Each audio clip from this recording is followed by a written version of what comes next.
Mae, kepili matua, na e pai e familia o mere hono palangi e ako e mi. Iwi matua o simulata pot. Ne lana mai ke pai e tato miake honga ia. Te palangi o pai e familia o teisi mo tuhi ako e mi. Ko e tituanga o e tālunga, ko e whakawhewheka o wanoa awhiaki ai puatanga. Pea mo e whala wanoa whihu awhiaki ai puatanga. Pea au ai pe mohono ki nānau, kai pehe ki hono ki kato teo. Ko e teki o i pewhine tānunga he ako e ni. Ko e whanga tā. Mere, whāma loto, ai ki whiwhine masiva koe ni pipalanga ni he ako ni. Kene mawa e kauramo e siriva, ke whaia ke whalanga ni o e ki he ako ni. Ka ko e whe e mau mea o wha, ko e ki pe ko sisu kalaisi. Toia, whaia ki o lana whaamiri he ako e ni. Pea ke whanonga aki, e koe whanonga a puoloa. Pea lahi hono ai tāu. Whatara ki he eki, ko ia, o ko kore atu rewa, te tā i mai o whasi.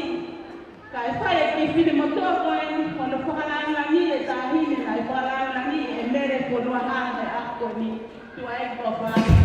Ko e ki tuanga, ko e ki tuanga, o whaka tu pega na e tāhine ko mere, whanua hana, que parece como no peito, tu hay que ofar, malo aquí.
Got it?